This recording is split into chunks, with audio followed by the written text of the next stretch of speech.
Welcome. Thank you for joining us back. This is the official reboot of the Sparked podcast, but we are calling this segment the Standard Sessions because today my very own co-host, Riley Gruppo from the Standard, is joining me. Hi. Hi. Hello. Today we are going to dig in on how two different worlds collided and found their power from aligning in their pain. And so we have such a great format and formula to this. And as Riley and I have gotten to work together, grow closer, I've gotten to learn so much about the spark that she's carried in the dark. And I can't wait to share our knowledge, our insight, and bring people into the world that we've kind of turned upside down and rediscovered for ourselves. 100%.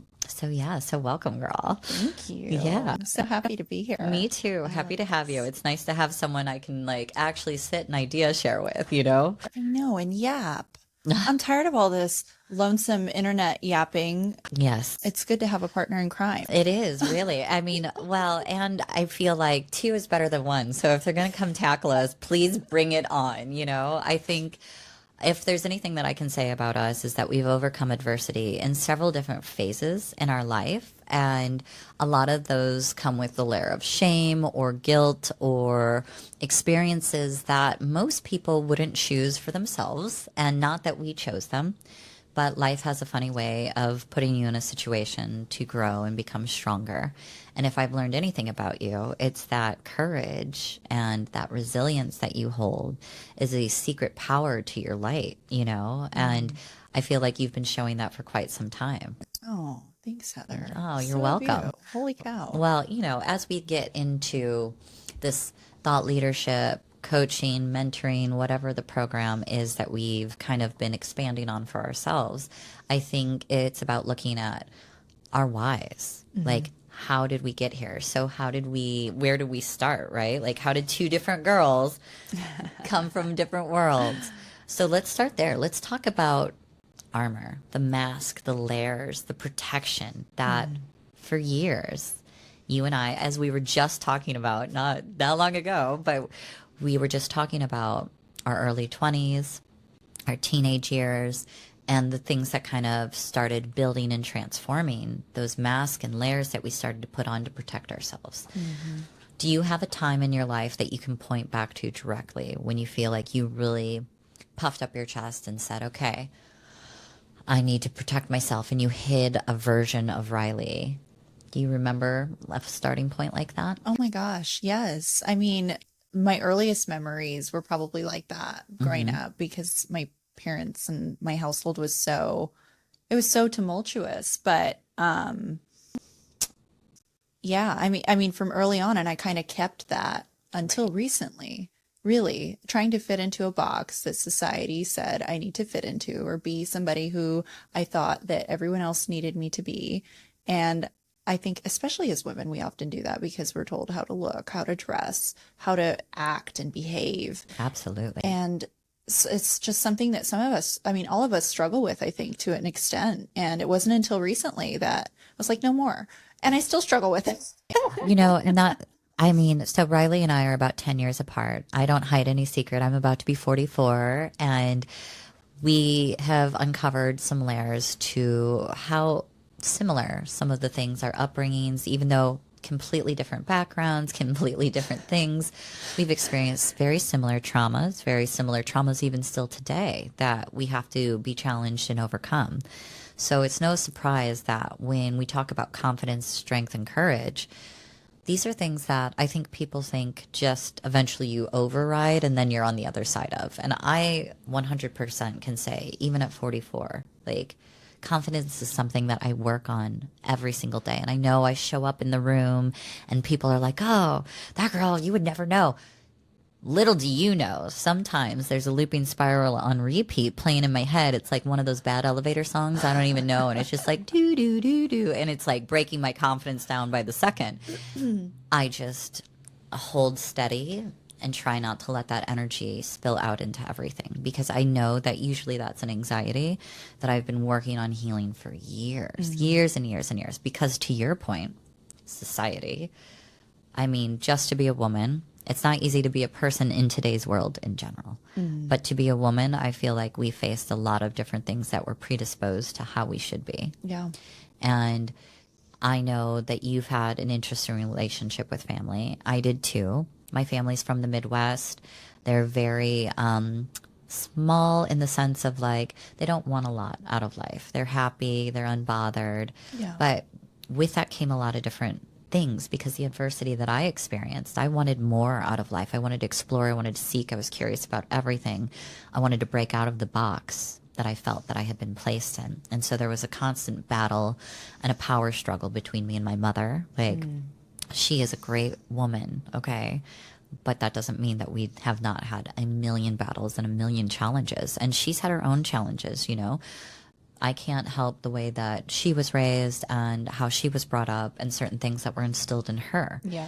All I can do is break the things that were instilled in me that I don't feel like align to the energy that I'm trying to become. Yeah. And you know what came to mind when you were saying that, Heather, is like, we've got to forgive these people, right? Yes. And if you don't, you just hold on to it and you end up being some internet ghost troll 17 years later saying some heinous online stuff because you just can't let go.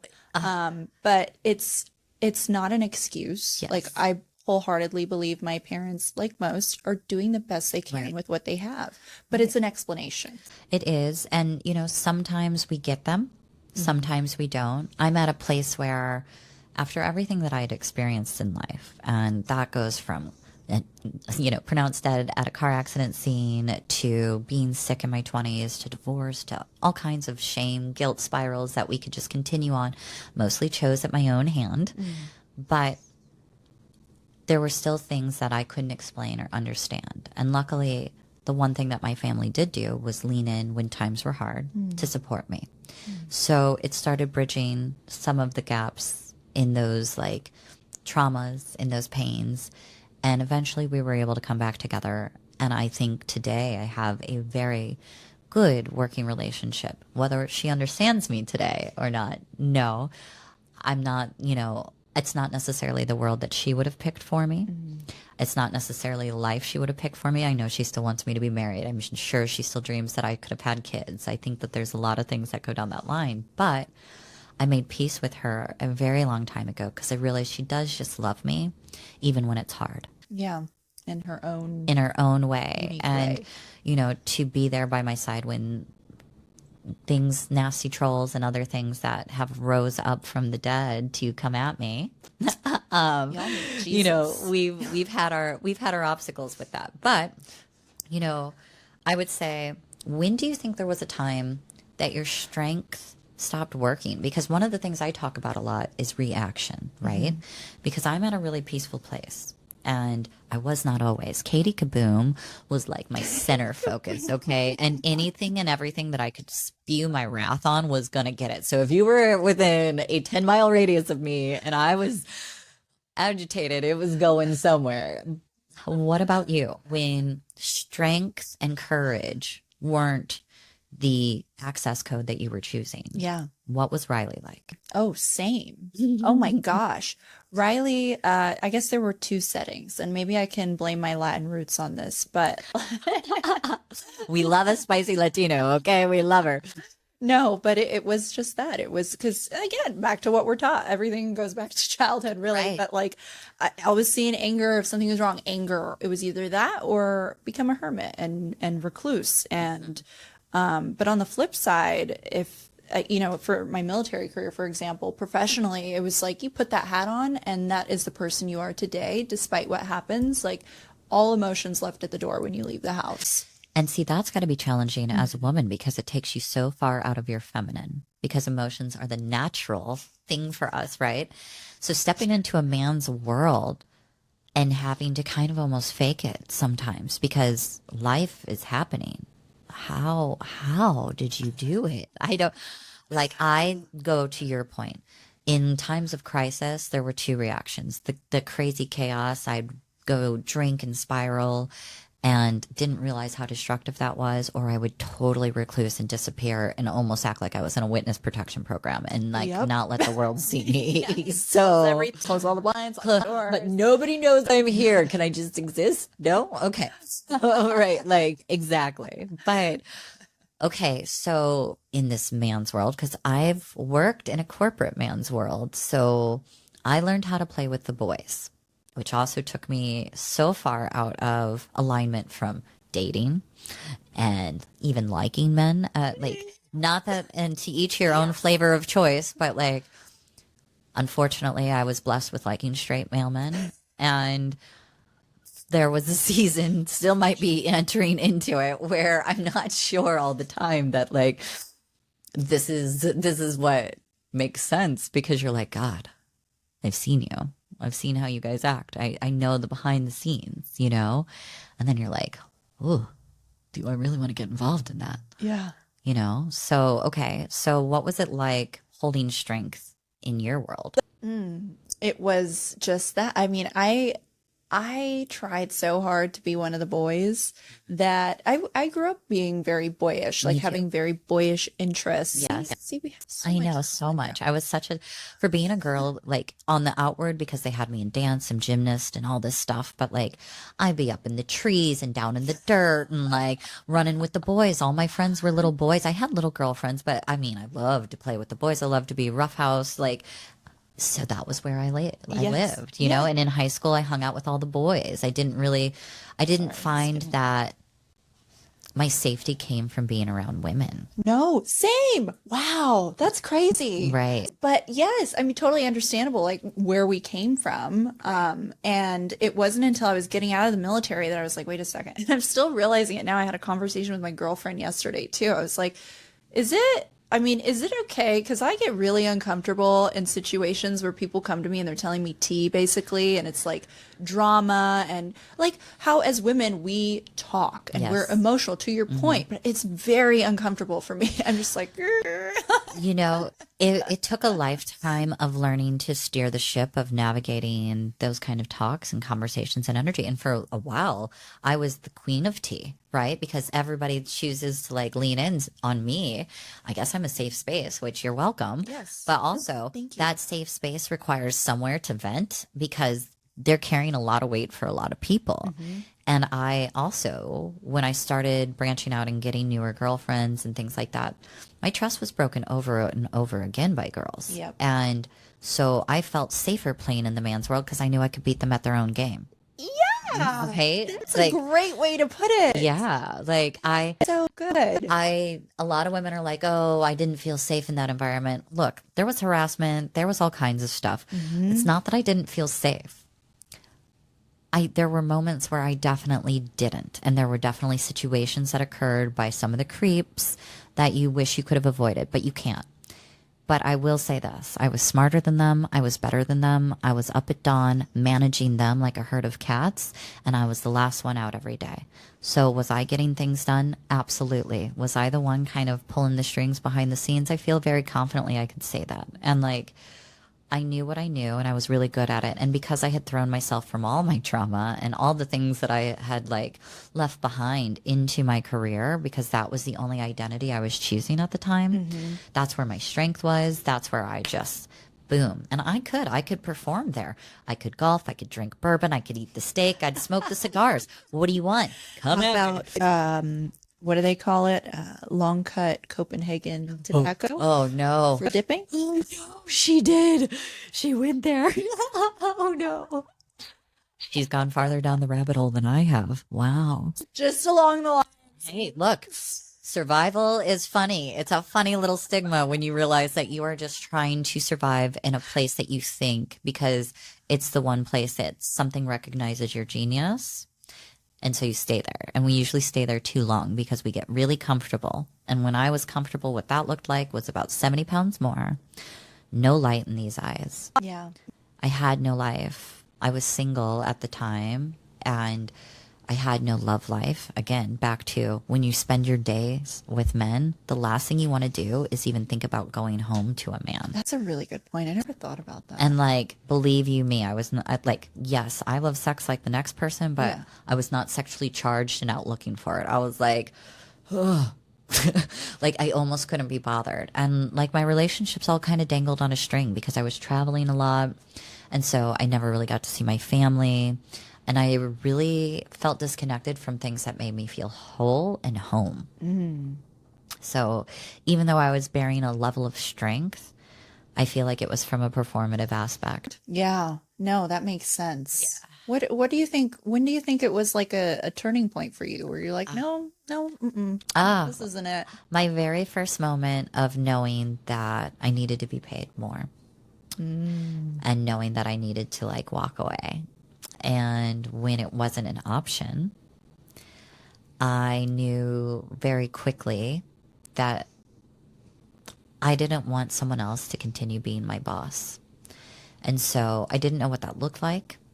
I didn't know how that was going to feel, but I knew that somewhere in there I was going to have to get my shit together Yeah.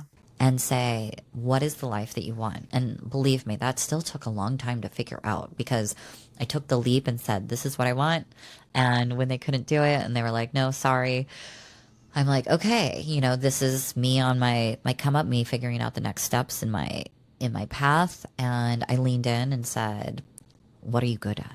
I knew I was good at marketing. I had been doing it for almost I'd been doing it a lot longer, but as the role itself, about 8 years. So I knew I had some foreground of what I could do. I just didn't know what that looked like. So I slapped the word consultant on it and said, whatever they ask me, we'll figure it out. And that's kind of how the first like navigation outside of letting somebody else steer me or be in control happened. And I wouldn't have even thought about that. That was kind of a pivotal moment for starting to unfuck, excuse the language, but we're going to go there. Fuck. Uh, it's now officially an explicit podcast. Thank you for the studio recording us. I love it. Do we have to mark it? Yeah, we're if going we to say disclaim bad- this. Oh Yes. shit. It's all right. I already have a disclaimer because I like the word fuck. So it's fine. So we're good. We're already Tainting Lauren's mics. Oh, I think these mics have seen a few things before. But I would say, that path was a new journey. What about you? What was your turning point in breaking out of those barriers? It was recent and it was very similar to yours. It wasn't so much like I always had in the back of my mind, I don't want to work for someone for the rest of my Yes. life.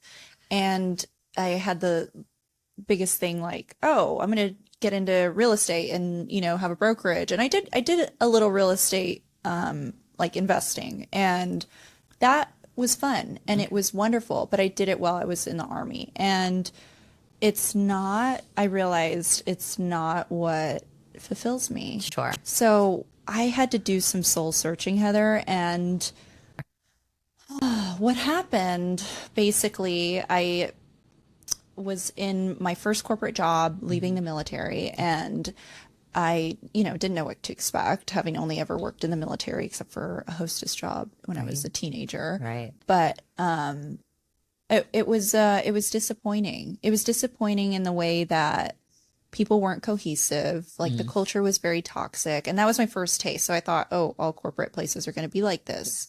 And I go to the next place, and if I had not gotten this next job opportunity, I was going to quit anyway and just struggle to figure it out. Sure.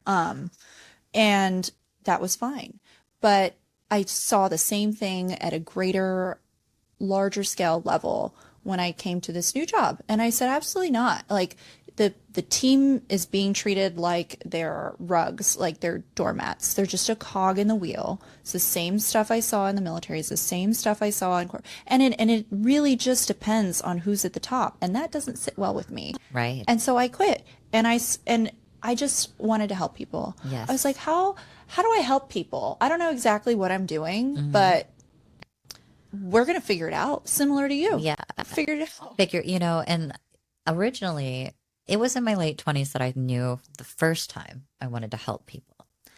I got slapped on the hand and slapped in the face with that first outreach of trying to do it.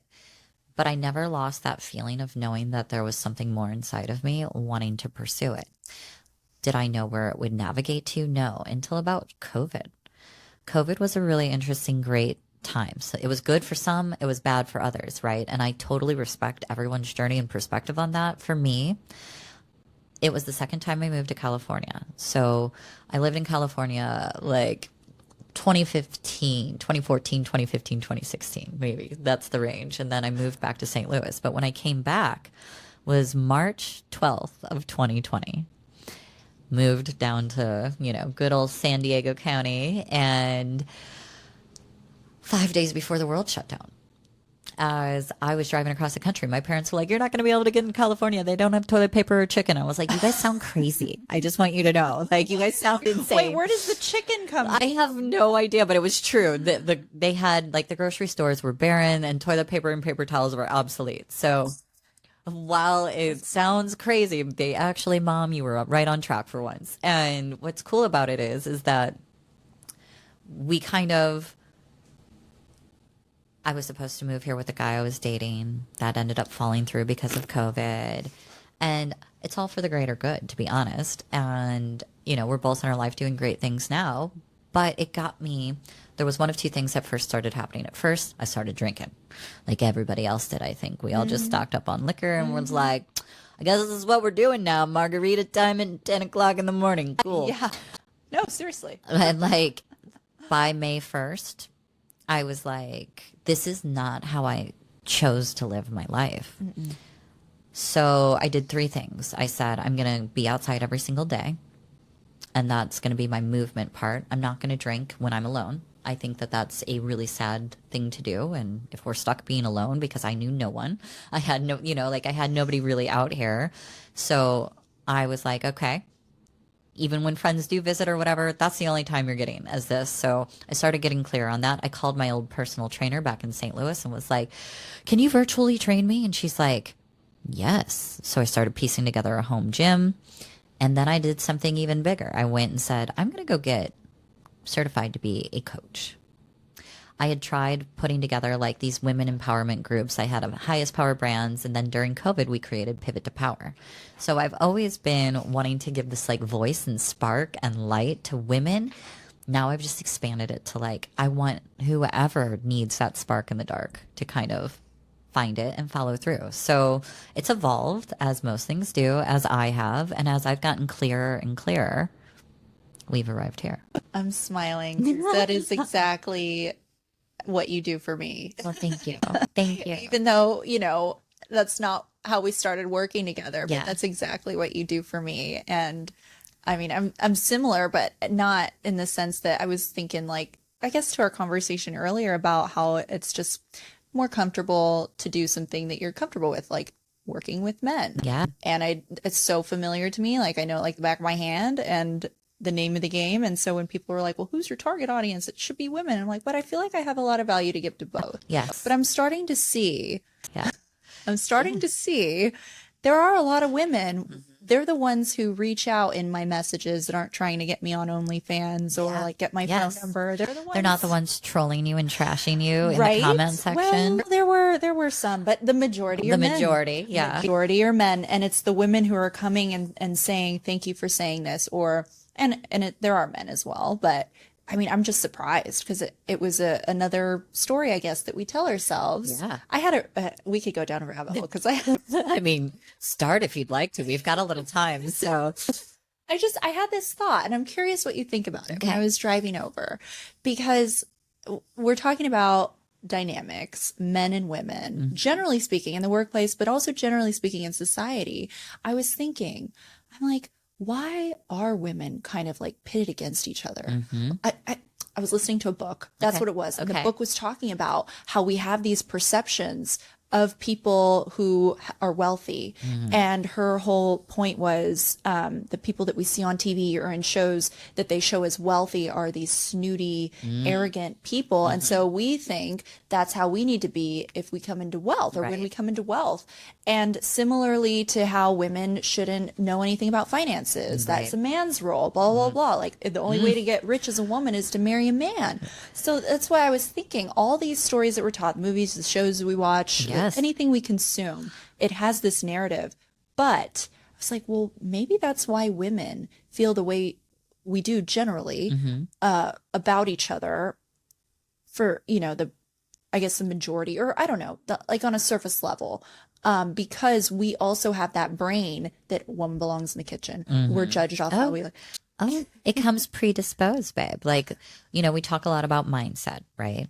And looping patterns that are ingrained in us that, our mothers, their mothers, 100% were designed to serve a man. Their rights were totally different than ours. And so their upbringing was not even close categorically like to what we are today.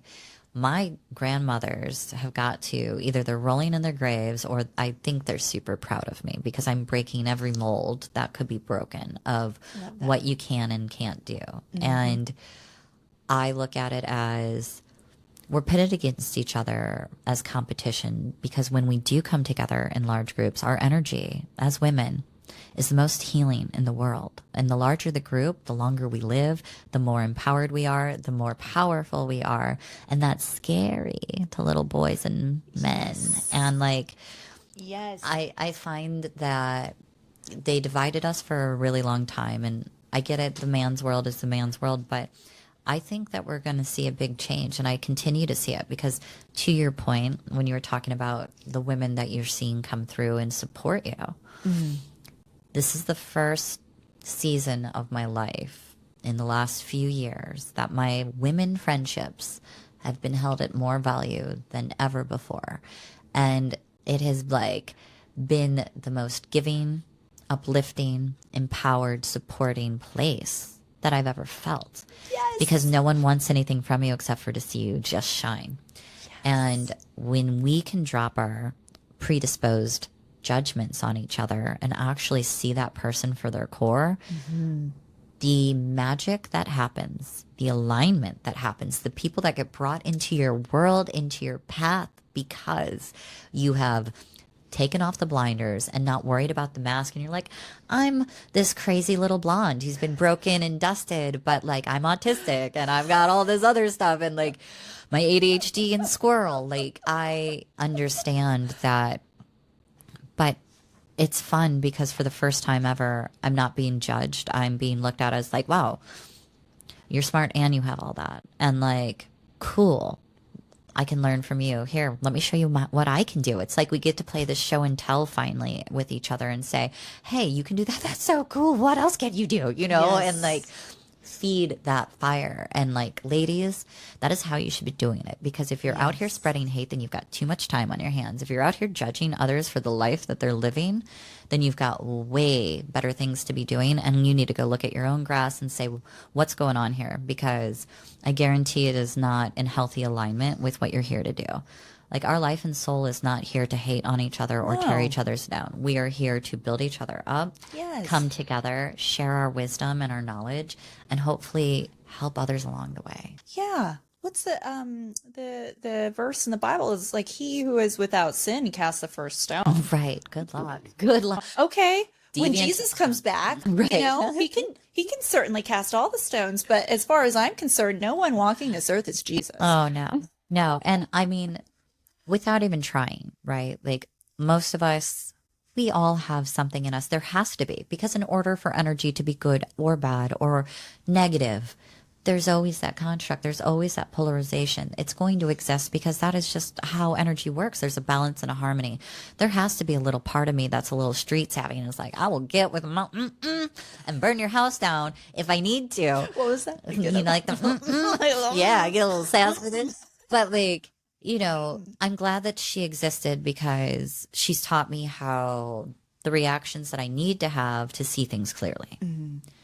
And the more calm and the more peaceful I am, and the more I try to hold perspective of, you never know what that person's going through. You never know what they've experienced. Look at everything you've been through. They have a projection. We have a projection. So what am I going to put on you? I'm only going to put my love, my light, and what I can to help you. I love that. And if I put something else on you, then by God, it is not by intention. Yep. It is not by design. And I hope that you haven't had to experience it. But for those of you who experienced me in my late 20s and yonder, I mean, I'm sorry. But that was a very broken, lost girl. And today I'm proud of her just for finding her spark in the dark and carrying it forward. Me too. A Aw, lot of people thanks. don't come out of that. No, A lot of people never change. And that's true. And I want to be a change maker because I know that we can. You are. Oh, well, thank you. So are you.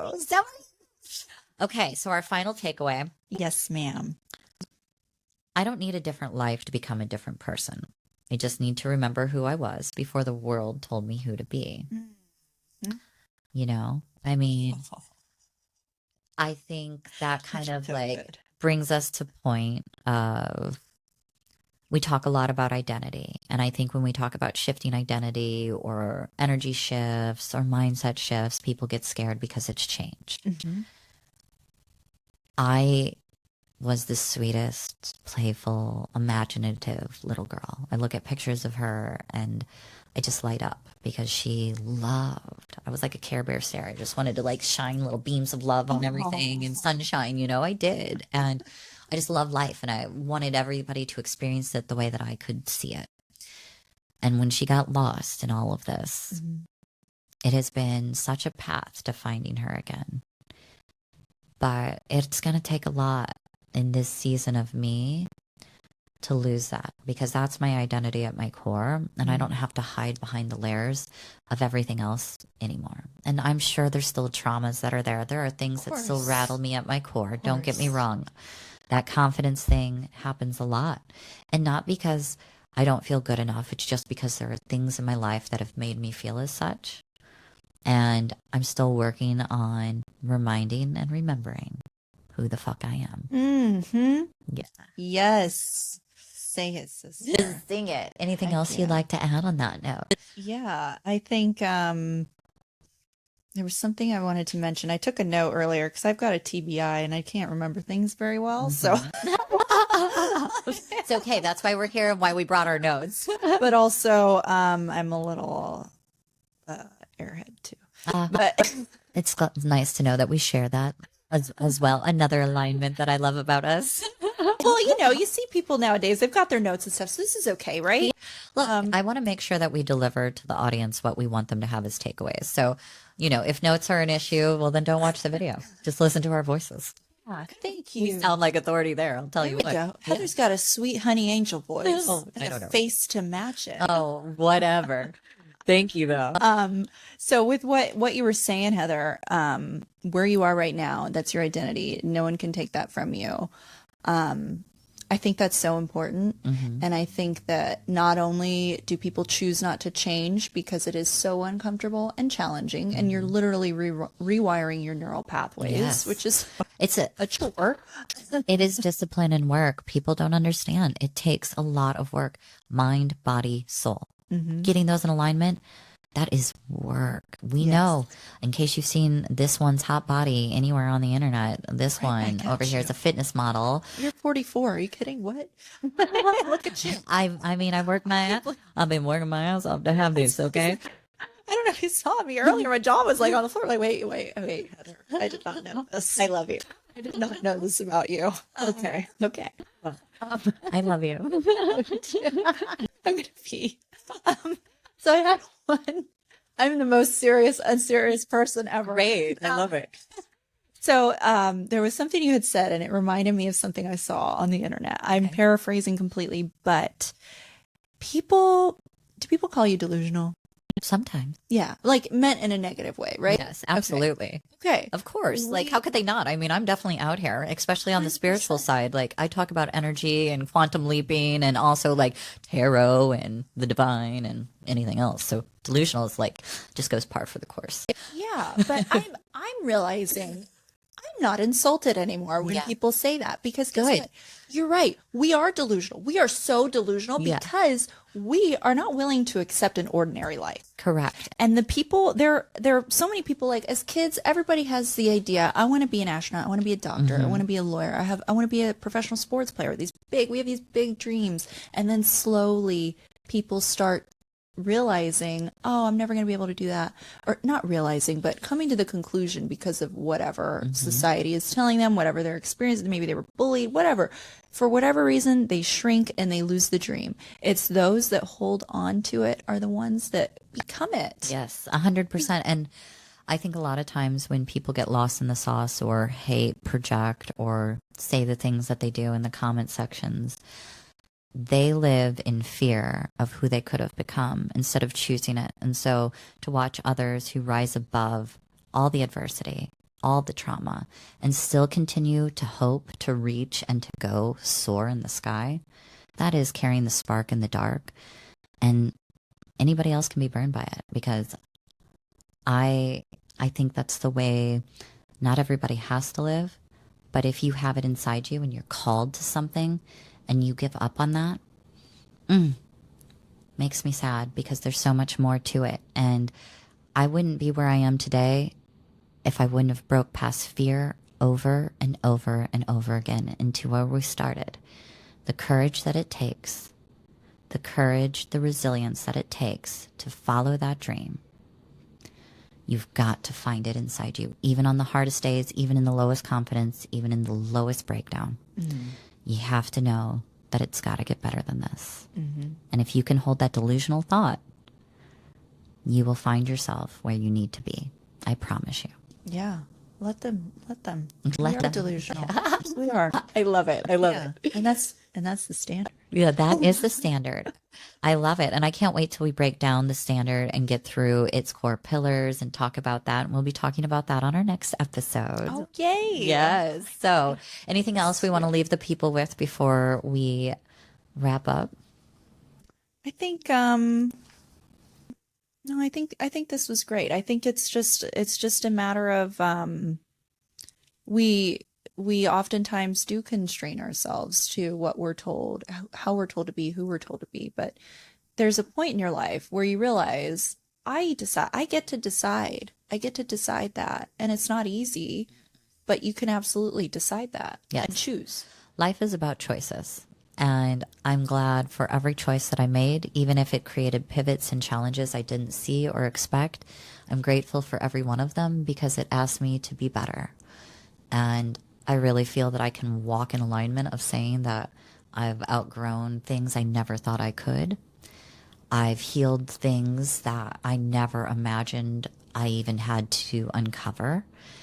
And when I got clear and sober and everything else, my life changed exponentially. And I wouldn't shift or change that for the world. So here we are. Amen. Amen. All right. Well, you can find Miss Riley Online. not on OnlyFans, just so we're clear. Neither one of us are on that path. But Sorry. No, it's you could just look me up any social platform, Riley Gruppo, RileyGruppo.com. yeah. And the standard, that is her brand and her mission, and she wears it well. And I'm excited to see what you keep doing, sister. It's just been incredible to watch you rise and continue having the courage to put yourself out here and do the hard things. Thank you. You're I couldn't do welcome. it without you. Oh, no, I couldn't do it without each other at this point. I'm glad. And you can find more episodes of the Spark podcast on Spotify, Apple, and YouTube. You can find me over at Heather Hellmann 333 on Instagram or anywhere on Spark Soul Society channels. And we will see you soon. We're going to be dropping the standard sessions about bi-weekly. So tune in, check us out, and we hope to see you again soon. Yay! Yay! Thanks for tuning in. Yeah, thanks.